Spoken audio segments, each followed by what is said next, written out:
Welcome St. James Academy, parents and community at large. My name is Sam Rockford, Director of Educational Programming here at the school.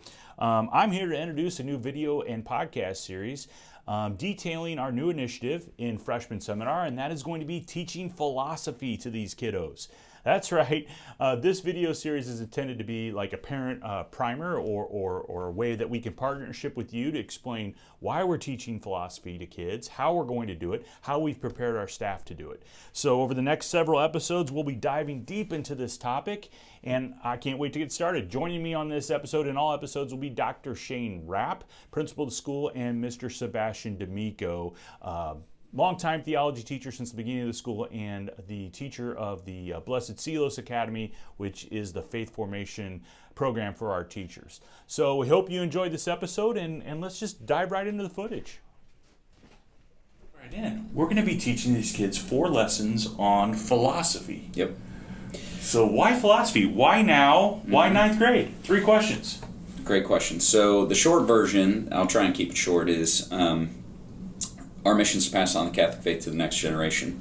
There are a variety of obstacles to being able to achieve that mission, and we're trying to really discern how do we do this the best we possibly can. Which ways is God leading us to do this better than we've done it in the past? One of those is partnering more with parents, and so you've seen several initiatives in that way. But you know, going back to my experience teaching Life in Christ, which is our morality class here at St. James, which is now almost 10 years ago, all the way through all my experiences as a principal, I've realized more and more that most of the time when the faith is not taking root, it's not a problem of theology. It's not a problem of I disagree with the church's teachings X, Y, and Z for theological reasons. A lot of times what we say theologically is nonsense to them. It doesn't make any sense because they're coming in with certain ideas that are already there that are completely foundational, maybe even unrecognized, that are contradictory to what these theological ideas are building off of. And so as we've looked at how do we help this stuff take better root, it's been a process of going back and back and back really to first things. How do we work better with families, and how do we look at the ideas behind the ideas that are underneath, that we don't even always realize are there, that are shaping the way I approach the new ideas that are being presented to me. So, that's just philosophy, and no one likes doing philosophy except this guy, right? Nobody really loves it at first blush because it's hard and it's intellectually challenging and it's not efficient. And so for a lot of modern schooling, it's just kind of been slowly removed over a long period of time. Maybe for ideological reasons, maybe for practical reasons. But if we're honest about what we want to do in our mission, there really is no getting around the fact that we need to learn some basic philosophy, and we need to help our students know it. We need to know it as teachers and as administrators, and we also think parents need to understand it. If for no other reason than to be able to talk with your kids about what they did at school and how they're feeling about it, what they think about it, how they're wrestling with it. So good. That's where we're at. I want to come back to an idea in a second. I want to go to Sebastian first, but this idea that our staff needs to know it, our students need to know it, and our parents need to know it, which is the purpose of these videos. I'll come back to that, but before we get there, I want to get to the it. Okay, part of what you said was there are some foundational ideas that maybe presuppose that, maybe that's the word you used, theology. I want to go to you here. What is philosophy, and how does it, I don't know, how is it the foundation to having a faith life, or a foundation to, being a Catholic? Yeah. So the starting point for all this is that philosophy literally means the love of wisdom. Okay. And that's actually how God made us, was with this capacity for seeking wisdom. Think of the hunger is a pair. Like our hunger matches something in the real world, and that matches food. Or we have thirst, and that matches drink. We have a desire for wisdom, and that hunger for wisdom is called philosophy. So God made us this way, and if we're going to be in His image, like we are, we need to develop those gifts He's given us. So that means we as just humans, but also humans that have encountered Christ, are using everything we have to seek truth. And that means, traditionally, the discipline of philosophy. Now, what does that mean with the Catholic faith? Basically, it just means that all of our theology presupposes some familiarity with theology, and it's written in the terms of philosophy, which is one of the reasons why the Catechism is often so, it reads so foreign to us, because it's using this philosophical language, which is not really as difficult as it sounds. It just takes some basic lessons to orient you to kind of the landscape of it, and then all of a sudden you can run. Okay. And it's not for anyone in an ivory tower. It's actually just for common people. So if the it is philosophy, philosophy is the love of wisdom. The love of wisdom is how God made us, similar to thirst and drink. I want to keep going on that. If it is the love of wisdom, then how do we better define that? Like how did we, the three of us, choose these topics then? Because philosophy could be an entire PhD program, right? How do we choose these topics, and why did we choose these topics for these ninth graders? Yeah. Well, we'll get to the lessons, but basically the reason he said there's 4 episodes is there's 4 lessons that we taught, first to the teachers during professional development, and then we're going to teach them to freshmen in seminars. And these are basically about 2 simple questions. What can we know, and how can we know it? And that sounds like super simple, super basic, super like, well, duh, we know what we know. But then the more you think about it, the more you realize, wow, there's a lot of disagreement in our current world about who knows what, how, and how certain that knowledge is. And I think we can see how, like, a lot of our political debates, a lot of our social debates center on this understanding of what is true and how do you know that's true. And so we realize that all these things that devolve into just tribalism or political battles or us arguing about, what side you're on, are actually like just very basic philosophical questions. And so we just want to bring those to the forefront.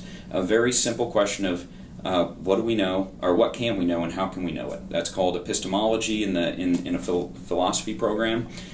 So we didn't make it up. We didn't pick it. There's just 4 branches of philosophy, and we thought that was a good one to start with, because as a school, what can we know and how can we know it? Sounds like a pretty important question, and a pretty easy entry point for us into things that might otherwise seem a little bit heady or a little bit abstract. So then, how does that connect back to being Catholic? Then those 2 questions. So think of, for the parents watching, think back to any debate you ever had with a loved one or a friend about some truth of the faith, and ask yourself if this idea ever came up.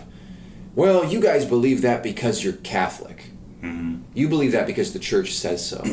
And what I often tell my students, and this was a powerful conversion point for me, and all of us kind of need to wrestle with this. Do I believe something because the church says so? Or does the church say so because it's true? That's an important part. Yeah. That's an important part, because that getting to that first question, what can we know? How do we know it? Just shifting that question can be everything for a student, right? Yeah. But we can't get there without understanding some philosophy. Yeah, to make it even more concrete, like, are we pro-life because we're Catholic? Or are we pro-life because that's true? And notice how arrogant that sounds. Like, if you say that in the public forum, no, I'm pro-life because that's true. All of a sudden, that I'm implicitly saying something about the opposite position. It seems like, right? It seems like, and we get this played out, and, well, maybe you're being hostile toward people that disagree, which of course is not the case, but even the grounds by which I'm saying this sounds like I'm speaking Chinese at this point.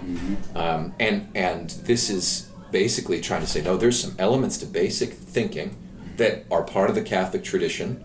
They're actually broader than the Catholic tradition. They're just education understood in an older sense that our students need to have some familiarity with. Right.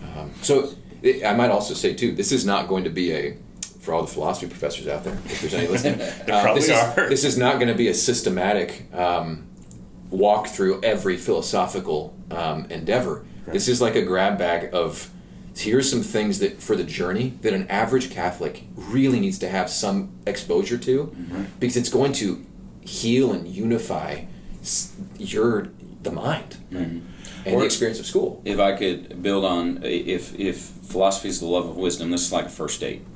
We're trying to introduce the kids to this and hope that they fall in love and go on other dates. We're not going to teach them all of it. We're not going to tell them everything there is to know about wisdom or about the nature of reality, the nature of themselves, but we want to introduce them and help them see, like, this is worth a second date. It's worth the time and money. Two quick questions before we get to the lesson then. Question number one then, if epistemology, what can I know and how can I know it, was the starting point for all this, and you bring this idea of what is true and kind of flipping the question, do we believe it because it's where the church tells us, or do we the church believe it because it's true? Just putting that all together.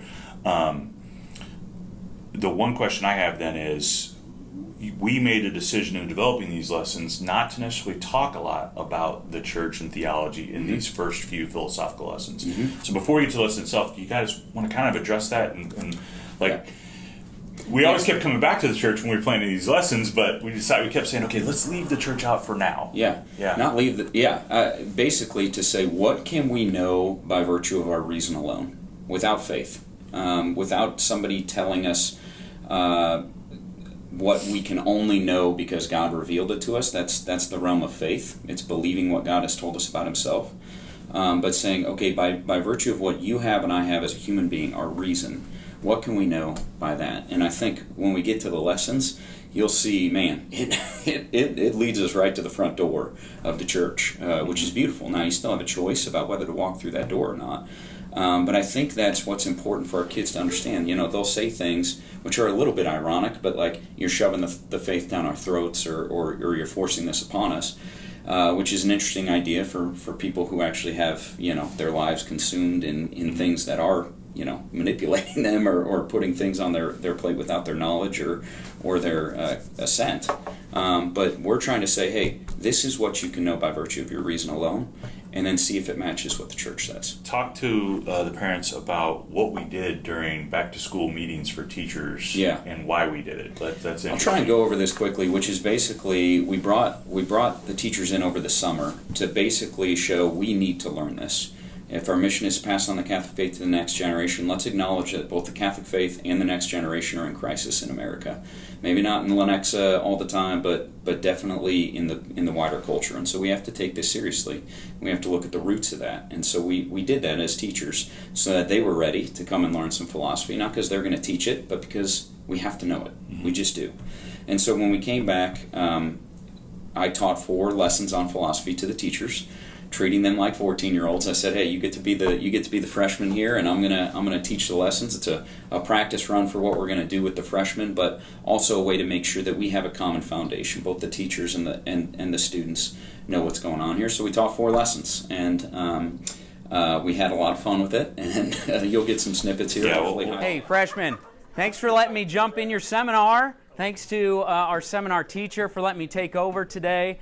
You don't know me very well yet, but we're going to know each other pretty well. I'm Dr. Rapp. I'm your principal here, and I am so excited to be here with you today because we're going to learn some important stuff.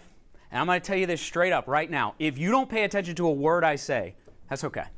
Okay? If you don't listen or write down anything or remember anything, you're not going to get a bad grade. Nothing we do together is going to be graded. Nothing is going to be turned in.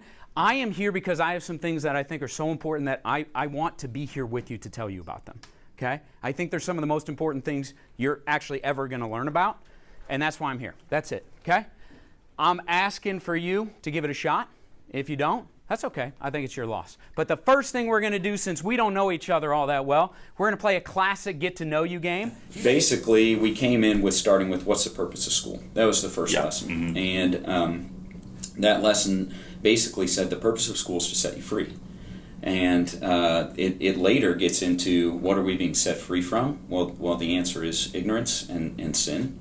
The enslavement of our mind, the enslavement of our heart by things that will hold us back from excellence, from perfection, from completion. But the purpose of school is to be set free. Kids are free, and they're going to make a free choice about whether to follow the Lord or not. And if we start with acknowledging what that freedom is, and why it's so powerful, then it reminds them of the strength that lives within them, that they can then use on this journey into wisdom. And so we started with that, and I think with letting them know what freedom is, that it's not just the ability to do whatever you want whenever you want, but that there's a deeper sense of freedom that is the ability to pursue excellence, the ability to pursue perfection in the sense of completion. And so we use some analogies to get there, but that's why we started with that they are free, and we have to acknowledge that as the adults in their lives and accept that reality if we're going to take steps along this road. You want to add to that? Yeah. If you want to take this kind of image, we often have this experience of all of these classes, all these disciplines that we've studied as adults or as students, that they fit into these kind of airtight containers. I'm in science class right now, I'm in math class now, and I'm in religion class, and all these things, they seem artificially separated. And we've made the decision to not talk in terms of religion from the outset, because the thing that connects all of these disciplines with theology, it's like an empty space in our minds. That's because what was supposed to fit in there was philosophy. Mm-hmm. The thing that was like the glue that connected all the different classes to God was philosophy. So it's important to speak of these things not in religious terms, but realize this is a third thing. Mm-hmm. And it's a third thing that many of us were it's not our fault that we weren't taught them, but it has become our problem, because at this point we now live in this world where it seems like scientific knowledge is over here, historical knowledge is over here, and then if you're Catholic, you happen to believe this other category. And that whole thinking is already the problem. Mm-hmm. The healing of that is through this discipline of philosophy. The purpose of our school is to pass on the Catholic faith to the next generation, but the purpose of school in general might be something different. It might transcend just this one place. It might be something that we have in common with other people. I am going to give you what I believe the purpose of school is. Are you ready? You're going to want to write this down, okay? Underneath key definition, actually, I'm going to ask you to write one word next to where it says key definitions. I believe the purpose of school is to set you free. I want you to write the word freedom or free. And we're going to hit some definitions here in a second. I believe the purpose of school is to set you free. What's freedom? Actually, just give me a thumbs up if you're familiar with that word. If you've heard that word, if you've used that word, you feel like I could probably define it if somebody wasn't asking me in front of a whole bunch of people. Okay? If you're that person, you can write down the answer, and I can peek at it before you offer an answer, if that would make you more comfortable. But if you are comfortable, I'd be happy for somebody to take a stab in front of the group. What's freedom? Jaqueline. To get to do what I want. To get to do what I want. Without my mom. Without my mom. Or the stupid principal telling me what to do. To get to do what I want. That is one definition of freedom, and I think you're pretty much spot on. I looked on my computer last night. I just typed in freedom in the search bar, and it's got the little dictionary on there. I'm going to give you the definition that it gave us that is very similar to what Jacqueline gave us. So I want you to write this down under key definitions number 1. This is one definition of freedom. The power or right to act, speak, or think as one wants without hindrance or restraint. I'll write it on the board. And we get into what you may show here in a little bit, the analogy of playing guitar. That everybody is free in the sense of no one set a rule that you can't play guitar, right? I'm actually sitting here with two guys that play the guitar way better than me, so there's not a good example here in the room. But if I hand the guitar to someone who's never played it, there's no rule or authority saying you can't play guitar, but they still can't play guitar. And then you hand the guitar to me, and I can play some songs on guitar, but I can't play guitar. I don't understand the very nature of the thing in front of me well enough for me to just play. Evans, is there any rule against you playing the guitar? Is there? No. Oh, no. Who makes the rules in this classroom? You. I do, yeah. I'm going to tell you right now. I want you to play the guitar. Come on up here. You're free to do this, right? There's no rule against it, and the authority's telling you to do it. Okay, go ahead. Go ahead.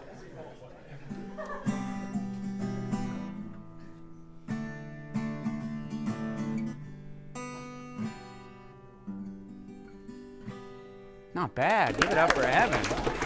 What's your name? Jen. Hey, will you play this guitar, please? You're free to play it. Go ahead. Should she stand up? She doesn't need to. It's okay. I've never even touched one before. Like, I literally don't know what to do. We're all done. All right, cool. That was that was special. Thank you, Jan. All right, so let me ask you a question. Were they both free to play the guitar? Yeah. Yeah? Tell me why. There was no hindrance to it. Yeah, no one said they couldn't. There's no rule against it. There's no consequence for doing it. Okay, cool. Were either of them more free to play the guitar than the other, or is like freedom pretty dead even between the two of them? What do you think? I feel like Evan was a little more free because he felt like he could do something. Oh, he could do something with it? What was that something? Play a chord. Play a chord? Okay. She played something. True. True. So what was better about what he did than what she did? Why does that have anything to do with freedom? I'm going to call on somebody else here in a second. Matthew, you had your hand up for a second. I was say she seemed a little hesitant, like she didn't really want to do it, so like something was kind of holding her back. There's nothing about, oh, never mind, there is. Wants, right here. Okay. So she didn't want to do it. Yeah. All right. What if she, have you ever thought like, it'd be cool to play the guitar? Have you ever thought that? Is there anyone in this classroom who's ever thought that? Like, I want to play the guitar? Okay. Have you ever taken lessons? Have you? No? So if I handed you this guitar, could you do much better than her? No. So you want to, but you probably do pretty similar to her. Is that what you're saying? Okay. So in this case, maybe wanting to isn't even the issue here. What's the difference? Practice. Even if somebody wants to, practice?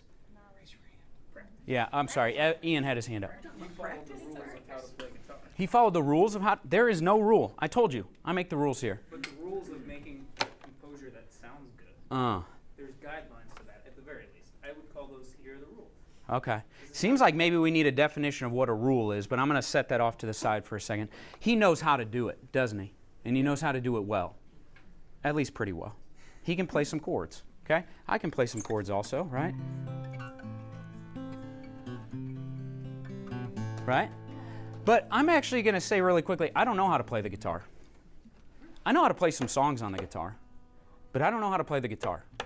I'm going to play you a video of somebody who knows how to play the guitar. And it's actually a video that we've probably all seen before. If you watched the Super Bowl last year, you've seen this. Okay? And so we use that analogy to talk about their approach to life and reality. That philosophy and school as a whole is meant to help us understand the nature of what is, the nature of what is in front of me, and my nature, and how those two things fit in a way that can make something really beautiful. The same way that the example I used was Chris Stapleton's national anthem. That guy knows the nature of a guitar. He understands it inside and out, and he understands how he can cooperate with it to create something beautiful. And so that was kind of the jumping off point for why we're doing what we're doing. You and reality fit. That's the claim we're making. And you can understand what it is and its nature, and what you are and your nature, and how those things fit together. And when you do, you can make something really beautiful. Yeah, I thought it was interesting. There was, I don't know if irony is the right word, but you gave two different definitions of freedom at the beginning of the lesson. We'll look at that on the video. But you know, people think that freedom is just being able to do whatever I want to do and not have to worry about any rules, and that was one definition you presented. But the second definition, actually, you are more free when you learn. You are more free when you understand the rules and you work within something to create or to be something. Yeah. But what else? What else was I thought it different? was like simple, and like he obviously has like a really cool and great voice, but like he made his guitar like sing, just like his voice. What do you mean he made his guitar sing? Like it wasn't just like playing; it was like I don't know. Yeah. It complemented his voice, and it was like singing itself. He wasn't just playing. He was playing. He doesn't just know how to play songs on the guitar. He knows how to play the guitar. And those are two different things. I can play songs on the guitar. I know a little bit about the guitar, but I can't play the guitar. Not like that. Not like that. And there is nothing that I can do in this particular moment. There's nothing standing in the way of that. No one telling me I can't. No rule that says I'm not allowed to play the guitar that way. But the fact of the matter is, I can't. Why? Because I don't know how. I don't know how. I don't understand the guitar the way he does. And I haven't practiced playing the way he has. And so, I'm not free to play the way he is. And Jen's not free to play the way I do.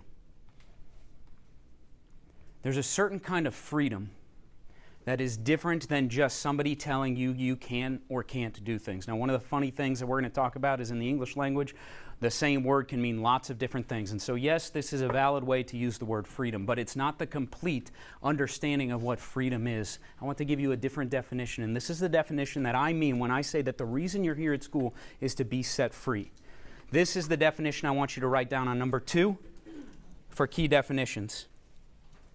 The power to act freely with excellence and perfection. You can actually take out the word act freely. You can just put the power to act with excellence and perfection.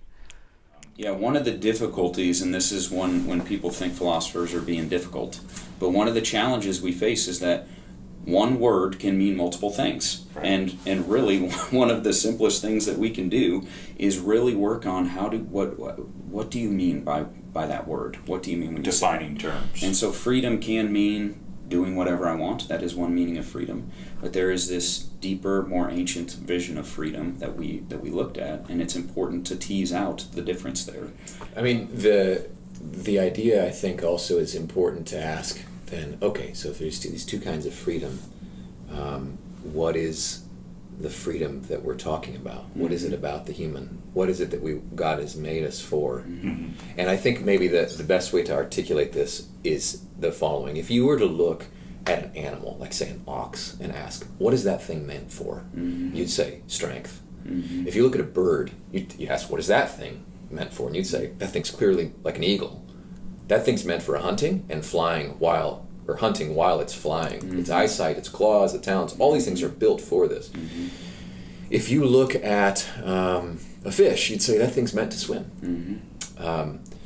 If you look at a human, you'd say, and if you compare it to the ox, you would say the human is really not meant for strength. Even though humans can develop their strength, the human is not meant for strength. Mm-hmm. And the human is not really meant for hunting, nor is it meant for flying, although we can do those things.